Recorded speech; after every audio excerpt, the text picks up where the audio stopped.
नमस्ते दोस्तों। साल था 1598। भारत इस समय तक विश्व का सबसे बड़ा माल उत्पादक देश बन चुका था। विश्व के कुल उत्पादन में भारत का हिस्सा 25% से भी ज्यादा था। वहीं दूसरी तरफ महज 3% प्रोडक्शन कैपेसिटी के साथ ब्रिटेन इस लिस्ट में बहुत पीछे जा चुका था।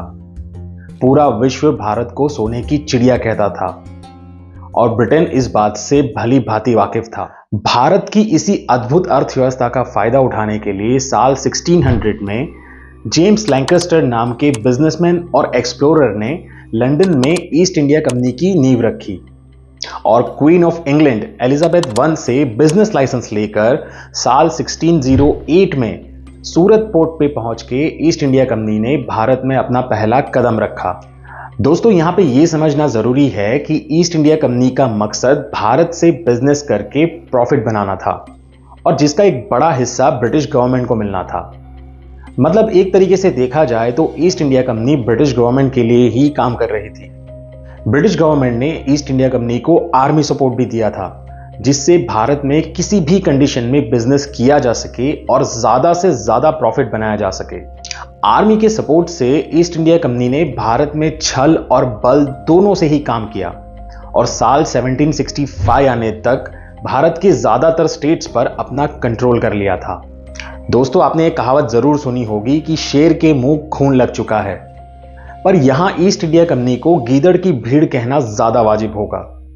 इन गीदड़ों को भारत के राजस्व का खून लग चुका था और शिकार बन रहा था भारत। इतिहासकारों के अनुसार ब्रिटिश एम्पायर ने अपने 200 साल के राज में भारत से $45 ट्रिलियन से भी ज्यादा की लूट की थी। तो अब यह समझ पाना बहुत ही मुश्किल है कि अपने शिकार को नोच खाने वाले गीदड़ गांधी जी के सत्याग्रह और अहिंसक आंदोलनों से कैसे डर गए थे। क्या वजह रही कि इतने बड़े एम्पायर को आनंद फानंद में देश छोड़ के भागना पड़ा? क्या इसके पीछे सुभाष चंद्र बोस जिम्मेदार थे?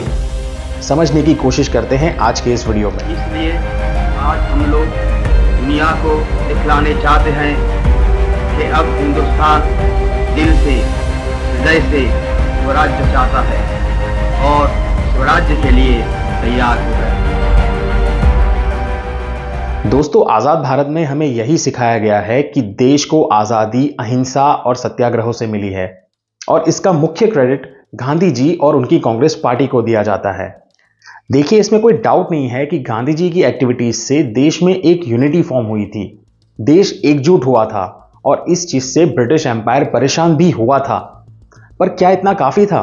काफी इतिहासकार मानते हैं कि डर एक मुख्य वजह थी जिसने अंग्रेजों को मजबूर कर दिया था देश छोड़ के जाने के लिए, और उनके हिसाब से इस डर के जिम्मेदार गांधी जी नहीं पर सुभाष चंद्र बोस थे।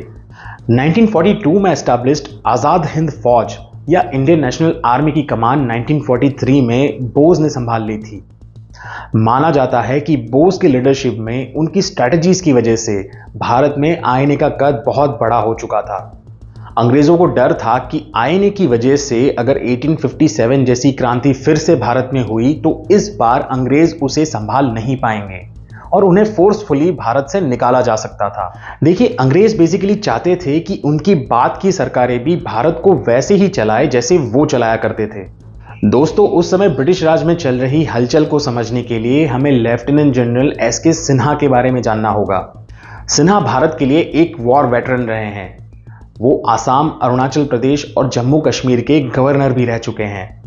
अगस्त 1946 में सिन्हा ब्रिटिश इंडियन आर्मी के उन 3 इंडियन ऑफिसर्स में से एक थे जिन्हें मिनिस्ट्री ऑफ डिफेंस में कमीशन किया गया था। नवंबर 2016 में सिन्हा का निधन हो चुका था। अपनी मृत्यु से कुछ समय पहले फरवरी 2016 में सिन्हा ने द एशियन एज नाम के अखबार में अपने एमओडी के एक्सपीरियंसेस के बारे में कुछ खुलासे किए थे। सिन्हा लिखते हैं कि एमओडी में उनके सुपीरियर एक इंग्लिश ऑफिसर थे जिन्हें युद्ध के दौरान अनिवार्य रूप से सेवा देने के लिए कमीशन किया गया था और इस वजह से वो भारत छोड़कर ब्रिटेन वापस जाने की जल्दबाजी में थे। ऑफिसर ने सिन्हा को एक सीक्रेट अलमारी की चाबी सौंपी थी और ब्रिटेन वापस जाने की हड़बड़ाहट में फाइल्स को प्रॉपरली हैंड ओवर किए बिना ही वो चले गए थे। सिन्हा को अलमारी से 2 फाइल्स मिली थी जो कि एक सेफ्टी मैनुअल जैसा था। उस पर लिखा था top secret not for Indian eyes. Major general O'Brien, जो कि ब्रिटिश आर्मी के इंटेलिजेंस और सीक्रेट डिपार्टमेंट के हेड थे, उनकी एक रिपोर्ट इस फाइल में शामिल थी। ये reports basically British Indian army में सर्व कर रहे इंडियन ऑफिसर्स की ब्रिटिश एम्पायर के लिए लॉयल्टी के बारे में थी। रिपोर्ट्स में दिखाया गया था कि वर्ल्ड वॉर 2 के दौरान ब्रिटिश इंडियन आर्मी में इंडियन ऑफिसर्स की संख्या 450 से बढ़कर 12,000 हो गई थी और दूसरी तरफ इंडियन सोल्जर्स की संख्या 1.5 लाख से बढ़कर 22 लाख तक जा चुकी थी। इन ऑफिसर्स को 3 कैटेगरी में डिवाइड किया गया था। पहली कैटेगरी 1933 से पहले कमीशन हुए ऑफिसर्स की थी, जिन्हें सैंडहर्स्ट, जो कि इंग्लैंड में है, वहीं पे ट्रेन किया गया था। दूसरी कैटेगरी उन ऑफिसर्स की थी जिन्हें 1933 से लेकर 1939 के बीच में कमीशन किया गया था। और तीसरी कैटेगरी वर्ल्ड वॉर 2 के दौरान भर्ती हुए ऑफिसर्स और सोल्जर्स की थी।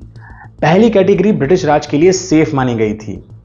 दूसरी कैटेगरी में कुछ ग्रुप ऑफ ऑफिसर्स ऐसे थे जिनमें ब्रिटिश ऑफिसर्स जितनी सैलरी और रिस्पेक्ट ना मिलने की नाराजगी चल रही थी।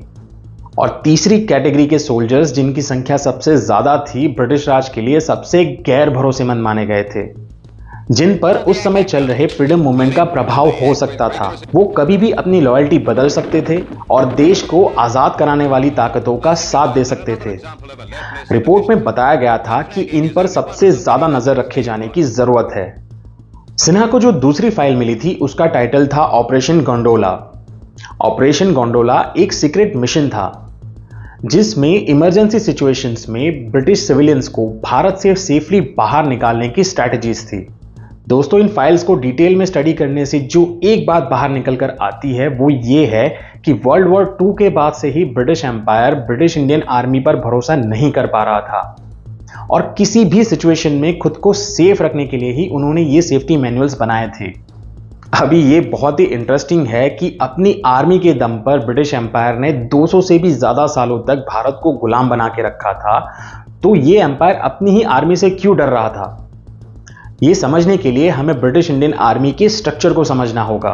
ब्रिटिश एम्पायर ने स्ट्रेटेजिकली ब्रिटिश इंडियन आर्मी को कास्ट और रीजन के बेस पे डिजाइन किया था। सिख, जाट, गोरखा, राजपूताना और मुस्लिम ऐसी अलग अलग कास्ट बेस्ड रेजिमेंट्स बनाई गई थी।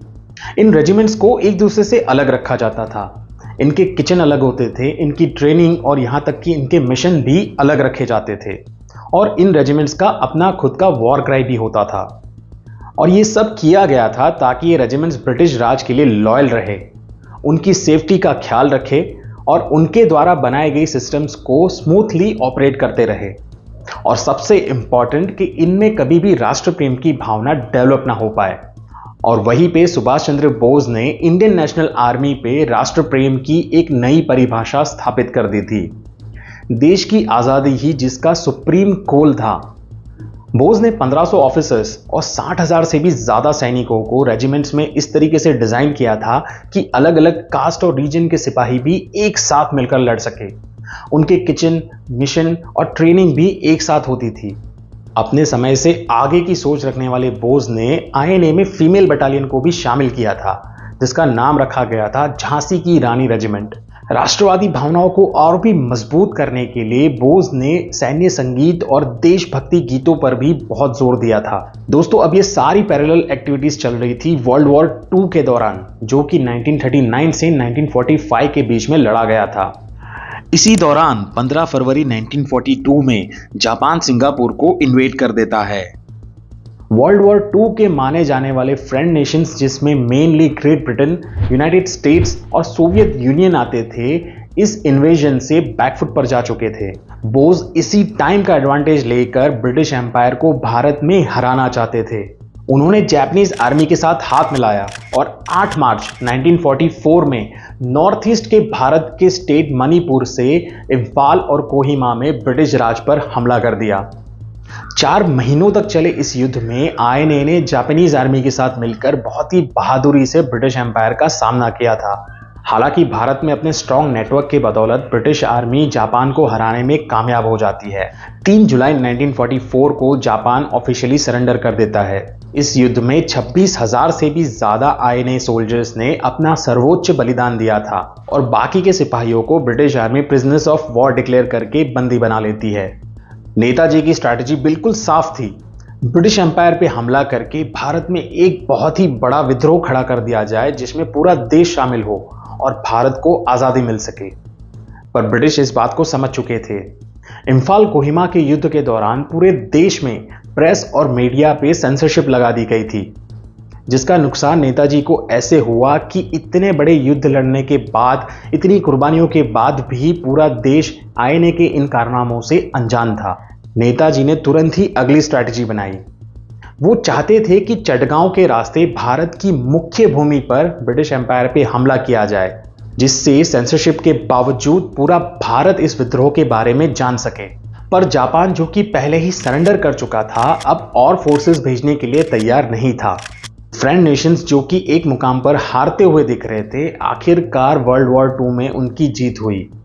युद्ध के फौरन बाद अंग्रेजों ने सोचा कि आईएनए को अपने विद्रोह के लिए कड़ी से कड़ी सजा देंगे। कुछ वैसा ही जैसे 1857 की क्रांति के बाद गिरफ्तार हुए क्रांतिकारियों के साथ किया गया था। बेसिकली ब्रिटिशर्स आईएनए को देश का गद्दार दिखाना चाहता था। वो आम लोगों तक ये कहानी पहुंचाना चाहते थे कि कैसे आईएनए ने दुश्मन देश जापान के साथ मिलकर अपने ही देश पर हमला किया था और कैसे ब्रिटिश एम्पायर ने भारत को इस संकट से बाहर निकाला था। ऐसा करके अंग्रेजों को दो फायदे हो सकते थे। पहला कि आम नागरिकों के दिलों में आईएनए और नेताजी के लिए नफरत पैदा हो जाती। दूसरा, ब्रिटिश इंडियन आर्मी के सोल्जर्स आईएनए को गद्दार मान लेते और ब्रिटिश एम्पायर के लिए ही लॉयल रहते। इस स्ट्रैटेजी के तहत दिल्ली के लाल किले को चुना गया, जहां आईएनए के ऊपर पब्लिक ट्रायल चलाया जा सके। आईएनए के 3 main officers, lieutenant colonel Shahnawaz Khan, colonel GS Dhillon और पीके सहगल को चुना गया था ट्रायल के लिए। प्रेस और मीडिया से सेंसरशिप हटा दी गई थी और पूरे देश में ट्रायल की खबरें फैल चुकी थी। लेकिन यहां पर पासा पलट चुका था। जैसे जैसे ट्रायल आगे बढ़ा, देश के सामने आईएनए के बहादुरी के किस्से आने लगे। ओपन ट्रायल होने की वजह से प्रेस और मीडिया बहुत ही बारीकी से आईएनए के बारे में लिख रहे थे। अखबारों की मदद से पूरे देश में यह चर्चा शुरू हो गई थी कि कैसे आईएनए ने देश की आज़ादी के लिए ब्रिटिश एम्पायर के सामने विद्रोह किया था और कितने बलिदान दिए थे। पूरा देश आईएनए पर गर्व महसूस करने लगा था और इस वजह से उनके लिए पब्लिक सेंटिमेंट्स और सपोर्ट भी बढ़ने लग गया था। वहीं दूसरी तरफ ब्रिटिश इंडियन आर्मी के ऑफिसर्स गिल्ट महसूस कर रहे थे। उन्हें लग रहा था कि उन्हें नेताजी और आईएनए के लिए लड़ना चाहिए था, जो कि वो नहीं कर पाए थे। एक टाइम पर सुभाष चंद्र बोस को पार्टी से बाहर निकालने वाली कांग्रेस पार्टी और मुस्लिम लीग ने जन समर्थन को समझ लिया था और वो भी उनके समर्थन में आ गए थे जिनके ऊपर मुकदमा चल रहा था। तीनों ऑफिसर्स जिन पे ट्रायल चल रहा था वो अब पब्लिक हीरोज बन चुके थे। उनकी लोकप्रियता इतनी बढ़ चुकी थी कि खुद पंडित नेहरू को उनका केस हैंडल करने के लिए आगे आना पड़ा। इन केसेस का एक बड़ा इंपैक्ट देखने को मिला फरवरी 1945 में, जब रॉयल इंडियन नेवी के ट्रूप्स ने बड़े स्केल पर ब्रिटिशर्स के सामने बगावत कर दी थी। सिचुएशन ऐसी हो गई थी कि कराची से लेके कोलकाता तक के कोस्टल एरियाज में 66 नेवी शिप्स पे 10,000 से भी ज़्यादा ट्रूप्स ने इस बगावत में हिस्सा लिया था। इस घटना के तुरंत बाद रॉयल एयरफोर्स भी नेवी के सपोर्ट में इस बगावत में शामिल हो जाता है और उसी साल जबलपुर में ब्रिटिश इंडियन आर्मी के कुछ यूनिट्स ने भी अंग्रेज़ों के खिलाफ बगावत शुरू कर दी थी। ये सारी आर्म फोर्सेस जो बगावत कर रही थी, उनके पीछे के जो कारण थे, उनमें से एक कारण था आईएनए पर हो रहे अत्याचार का विरोध करना। हालांकि 1946 के एंड तक ब्रिटिश एम्पायर नेहरू और पटेल की मदद से ये सारे विद्रोहों को दबाने में कामयाब हो जाते हैं, पर अंग्रेज़ों की आंखें अब खुल चुकी थी।